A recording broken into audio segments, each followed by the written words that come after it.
Lando Norris took victory at the Hungarian Grand Prix, while Oscar Piastri was left to rue a strategy call that left him stranded for second. Leclerc showed some pace but wore out his plank, and Lewis Hamilton cried that he doesn't know how to do it anymore. Bortoletto shined, Lawson made the points. That and more in today's episode of the podcast. Hello, Dumbo. Hi, welcome to the Valve Bounce.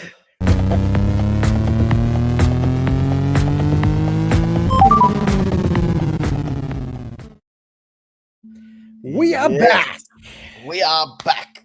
And it was there was a fair bit of eventful activity happening, despite a lot of it being a little processional. And we're waiting for things to happen, to unfold. But yeah, we've got a few talking points to go through, haven't we? We do. As we'll go through our 6 key talking points, and but probably first things first, let's do a slight recap. Obviously, Lando Norris taking the victory in Hungary. Weren't the Brits excited, Damien? Yes, they were. Sky News were all over themselves. They really loved it, and no, Sky News or Sky Sports F1. They pretty much, all I could think of was that South Park meme with the guy with the computer. Yep, that's it.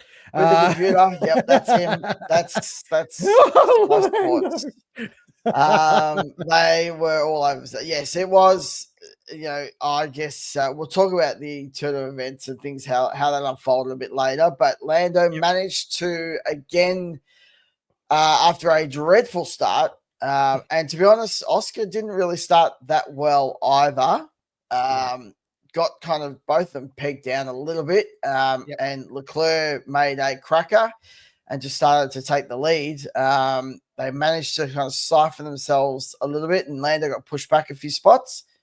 And then, then the rest of some of the race activities kind of unfolded from that point, really. That was the crucial part which made or changed the outcome of the race. We'll quickly touch on the fact that Leclerc got pole position, because I think that's a remarkable effort considering where Ferrari were, not in terms of just the last race or anything like that, where they were in Q2 versus what happened in Q3. So the remarkable swing of wind, essentially doing a 180-degree turn, changed the complexion of the quali and really the complexion of the race, because this race is hard to overtake. Yeah, it was just amazing, wasn't it? Q3, basically 180-degree change of the wind, and the McLarens just fell out of the hole. There was a bit of a mix-up because we ended up with some people kind of coming into the 10 and then getting some really good results. Just seeing Bortoletto up there, even Stroll and Alonso just making that quali. But I don't reckon I've seen anyone more confused but happy than Charles was. He's like, I do not know. So confused about being there. But it was great to see. It was really great to see. So yeah, and as we said, like surprise pack, Max was back, dropped down a long way to 8th for I think what was his worst ever. And then you had the 2 racing balls that sort of snuck into the 10, which was great. Yeah, it was very interesting. Very interesting qualifying. The race was interesting, but yeah, probably not as interesting as the qualifying in the end, I think. Let's go back to our predictions before we kick off into our key talking points, because I feel like we're going to trip over ourselves a little bit otherwise. So I agree. So we had a 70-lap race around a clothesline, essentially, because that's what that race is all about. Yes. I love the track, but very processional in most of the time. Standout performer, you picked Gasly, I said Hadjar, but we've both landed on Bortoletto for an incredible qualifying of 7th and for 6th in the race. in the race. Yeah, for sure. Yeah, he's doing an outstanding job at the moment, which is great to see. Pole winner, of course, was Leclerc. Nobody saw that coming. You said Norris, I said Piastri, so no points for us there. The winner eventually, we both said Piastri. Maybe we need to not do that because Norris ended up winning. Frustratingly for us Aussies, and P2 was Piastri. I said Leclerc, you said Verstappen. We're both wrong there, and we both went for Norris to finish P3, and it was Russell who took the final step on the podium. So that wraps up our useless predictions, Damien. I think we're both banned from keying in Piastri for the win. Well, it is the summer break, so we will forget by the time we come back round. We'll get excited again and we'll pick Oscar. No dramas on that. I'll make sure that happens. Yeah. But it was a bit of a standout. Portland, that Sauber obviously has no place really being up there, but was. And yeah, me picking Gasly, I'm not sure there was anyone that had a worse round, to be honest. Oh no, Behrman had a worse round. True. He did retiring the car. Yeah. Yep. He retired the car after, I believe, he ran off the road and damaged the underside of it. So had some damage. Yeah, so that's no good. It's interesting, isn't it? Like, I mean, let's touch on Williams, for instance. Again, nowhere in this race, and yet you've got Stake F1. Yeah. Well, at least one of the cars right up there. Yeah. So it's bizarre what's happening in that midfield. It is. So yes, I think we should move on to our key talking points because otherwise we're tripping up all the time. Yeah. All right. So normally I'd do mine. I'd have my first one. You'd have your second one. But I think the hot topic, as we've been trying to dance around, is the McLaren strategy call, the events that unfolded. And so our first talking points are going to touch on that one topic. We'll both have our little spiel, I guess. But I'm going to throw it over to you this time to go first. And you can start with your first talking point about McLaren. Okay. Thanks for doing that. Throw me under the bus. No. All right. So I think I'm going to read this out because I've sort of written a little bit down. All right. So the strategy call that caused the internet to go into meltdown, Damien. It really did. One side we had the Lando lovers that were calling it a brilliant win, and rightly so. Brilliant win, master of strategy, blah, blah, blah, blah. On the other side, our beloved Oscar lovers side, we were all livid. We felt deceived, and it kind of felt like McLaren worked against itself to help the second car win the race and go against what has normally been lead car gets priority in most cases. And in this case, it was Oscar who had killed Lando all the way up until he didn't. So I think both kind of these situations and these feelings are correct. First and foremost, right? You have a right to be peeved if you're on Oscar's camp, and you have a right to celebrate if you're in Lando's camp. But the discussion I want to have is around the rules of combat and the unwritten rule that is now laid bare for us. So from now on, both sides of the McLaren garage are at war, as far as I'm concerned. And this will certainly at some point spill onto the track, because if this continues to happen, that Oscar's ahead and then gets undermined by the team, or Lando's team side of the garage, there's going to come a point where Oscar's going to lose his mind and probably just nail him. So while McLaren is being lauded, right, for this, let them race and this and that, and I'm all for that, by the way. My draw line, or my line in the sand, is that you can't then out strategize. If there's a car, like, same strategy, if you're going to beat him on track. That's my feeling on it. Now, that might be a bit old, But let's go. I want to hear what you have to say because that's just my call. What's your feeling on it? Yeah, and I guess we had a little chat because after seeing the race kind of do their part, they did a big spiel, and it was kind of out of left field that they were very much on the Oscar side of him being shafted effectively, which has further instilled more kind of anger and rage and all sorts of stuff, from the interwebs. And after sort of seeing your view, and you are right? Lando still drove an excellent race, and Lando really, from his point of view, did what he had to do. So you can't take it away from him. But I guess my talking point, I just think it's really disappointing that McLaren again screwed Oscar with the strategy. And now I want to be clear about what I mean by that, because, for not sharing the optimum strategy, so the one-stop option, early enough for Oscar to make those choices in the car, is effectively what I mean by screwing Oscar, okay? Because he found out or had that option given to him, so they didn't hide it. But it was way too late. He'd been in the dirty air from a very fast Ferrari before the chassis issues. He was sitting there, couldn't get past them, and the same way Lando was struggling to get past George, like for that stint.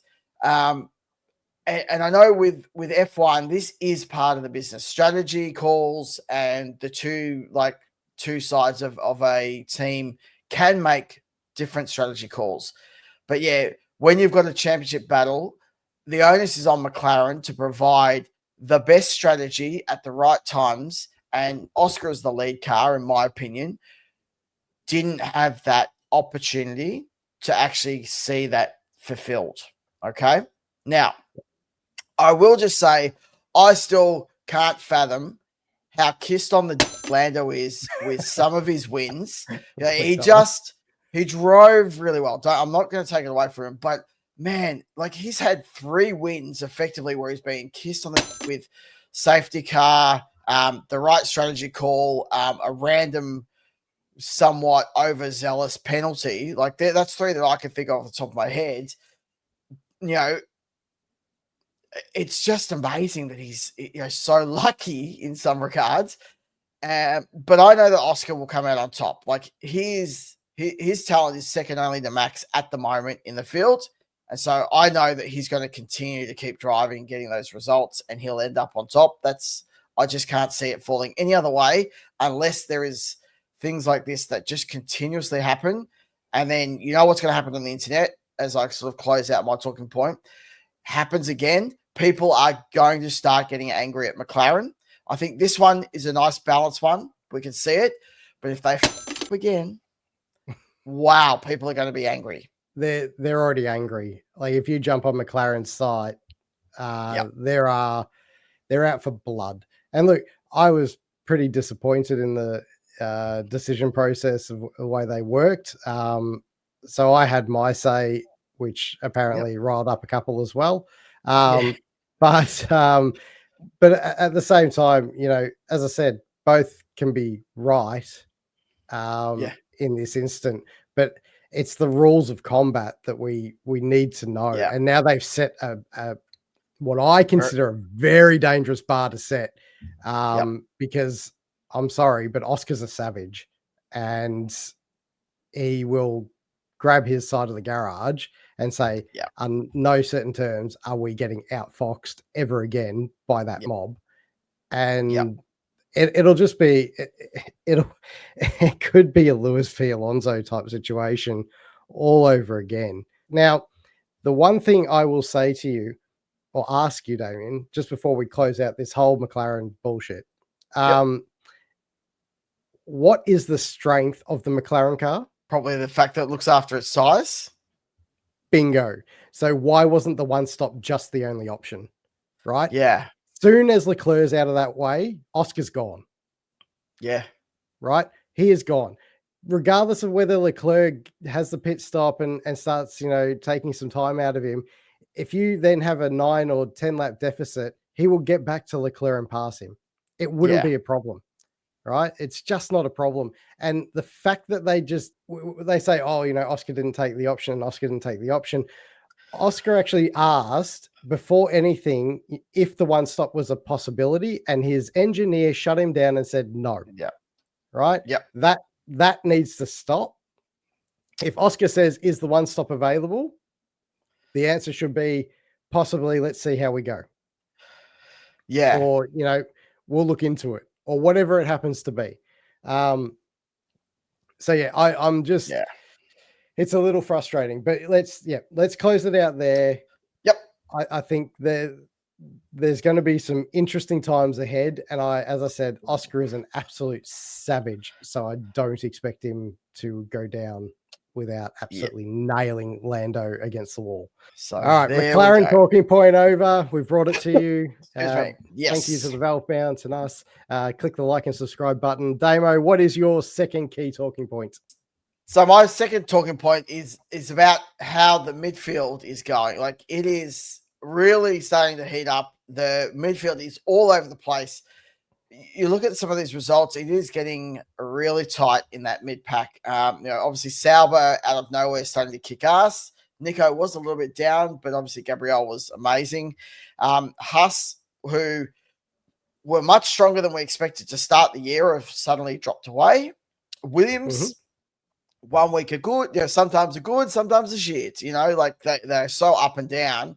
But the points table is like congested. There's 35 points between Williams in 5th and Haas in 9th. So, like, it does, whilst like those numbers do sound like a lot, you've got to remember we've still got 4 sprint rounds where there are extra points that get allocated. And some of those teams pick up an 8th, a 7th, or an 8th they've been doing. And, suddenly the racing balls are back up over Williams, or Sauber just continues to keep pegging away at the next one. So it's been, it's going to be one that's going to have a good talking point, I think, if it continues in this kind of up and down fashion. Yeah, well, good shout out. Just looking at it here, I think the most impressive part of this team's championship right now is actually the kick Sauber, because they get one, depending how you want to be called. Because since Spain, they've accrued 51 points and are only 19 points behind Williams in 5th. That is ludicrous. Unbelievable. They have made so much of an impact since Spain. I can't laud them enough for that. They're ahead of Racing Bulls, man. Yeah, and you like with Isaac's performance this year, you would, like, if you just went off the top of your head, you'd be like, Racing Bulls have to be up there. But they're not. And Williams, they obviously had some great results, but because they've kind of been able to balance the two drivers, they've actually, they're in 5th, which I wouldn't, when I started looking at it, I didn't expect to see them in 5th. So there's a bit going on. There is, and that's a perfect segue into my second key talking point, because it is around the Sauber Stake F1 kick Sauber team, however you want to say it. And it's to do with Gabriel Bortoleto and the fact that this kid is the real deal. Fight me in the comments. I don't give a shit. This kid is starting to get a hold of this car and is delivering regularly now. He qualified 7th. He finished 6th. He split the Astons, and not just that, he fought with Max Verstappen. Yeah, right. Like, he actually fought with, and I was like, this is unbelievable. Who would have thought at the start of this year, let alone a rookie, at the start of this year, that team and that driver is not the driver you would pick to be battling Max Verstappen on track. He did an extraordinary job. He brought it home 6th. I can't praise this kid enough. If he can continue this after the break, all the best to him. And that project now, and I know we said this last week as well, that project is starting to make sense. And we're starting to see the changes that have been implemented. And I'm quietly confident. I mean, as long as Audi haven't royally screwed up the engine, I'm quietly confident that they could actually be somewhat competitive next year, and that's exciting. So yes, so that's my second key talking point. What have you got for your third, Damien? Well, we couldn't really go past just that heartbreak for Ferrari. So I guess we'll kick off after the qualifying, and just hearing Hamilton say, "I'm useless," and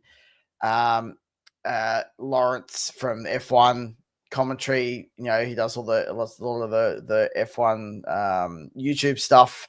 He was just like, like he was almost stumped. He didn't know how to respond. He's like, you clearly not, like, you're a 7-time champ. Like, there was this reassurance because it was so heartbreaking to kind of watch. And just for him to just go, well, it's me. And I can't imagine what is going on right now. Good timing, I think, for him to have the summer break. But then you look at Leclerc, and my goodness, like, what has apparently is something to do with the chassis, a broken chassis. It was not making any sense. Obviously, the calls from Leclerc throughout on the radio were almost like they'd set the ride height too low, and he'd had words about that because he didn't want it. That's sort of the feeling that it gave. When in turn, it was actually probably the chassis that was broken that was dropping it down, because even George Russell was saying, I could see it was skidding. The skid plates were going all the time, so I know it was running too low. But just to be in a position where he probably should have won, and then for the fucking chassis to be broken or something like that to happen, it was just heartbreak. It was just the worst event they've had all year, for sure. Yeah, well, he finished 42 and a half seconds off the lead. And for a guy that was leading before the last pit stops, that's astronomical. Yeah. The team's just going to have to go to work, and I don't think they're going to fix it for this year. They'll be more competitive on a couple of different tracks, I'm sure. But their focus now really probably is for next year. Seems hard to see them winning an actual race this year based on that result. Yeah, unfortunately, I think that is the case. All right, mate. What's your third and final talking point? All right, my third and final key talking point today, and to finish it up, Liam Lawson is flying under the radar. Now he was in the discussion for a standout between you and I. Yep. Obviously, we gave the nod to Bortoletto just based on the qualifying and the finishing position. But he's flying under the radar. He's gotten on top of this car. He's starting to out qualify Hadjar. He's improved, just quietly. Nobody's talking about it. Nobody's saying anything. He's just doing his thing, and it's building at the right time. We've got less than half the season to go, but we're at the halfway break, I guess, if you want to call it that. And I think this is the right time to start getting that right. So hopefully, fingers crossed, if he keeps this level, I see no reason why he doesn't get a shot the following year again. And I think that's a great result. If we, compared to what we were saying, maybe 2 or 3 runs into his racing bulls career for this year, it felt like he was broken at that stage. So well done, Liam. Keep it up, mate. Yes. And we do hope that you are on the grid next year as well. So there's so little talk about him in that race, and even the race before, but he has been absolutely on the up and up, and he's definitely got his mojo back, which is awesome. So yes, well done, and a good call out, mate.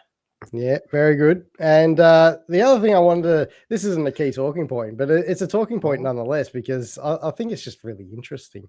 So Kim Illman, who's a photographer of F1, has been running how many times certain drivers get mentioned in the commentary team. Yes. Fascinating how often Lando gets mentioned. Well, he is doing the right thing. So he made it the original. It started with all the British bias stuff, right? And his initial reaction was, no, it's not. The broadcast is done by F1. It's separate. And as I mentioned last week, that is still headquartered in England. And so I'm still convinced that that's part of the bias. But Kim did the right thing and went, right, I'm going to actually sit down and go through the Spa event and just count how many times people were mentioned. And he did this big thing, and I've just brought it up in front of me. So, like in the Belgian, he was looking at he looked at Viaplay and looked at Sky Sports Italia, right? And then obviously UK. So Viaplay mentioned Norris 98 times and Piastri 89 times. Then Sky Sports Italia, so Italy, 100 times for Leclerc, 92 for Lando, and 91 for Oscar. And then our friends, which we are crowning them as Lando bias, not British bias anymore. 106 times they mentioned Lando. And the next in line was Piastri at 88. Almost 20 times more.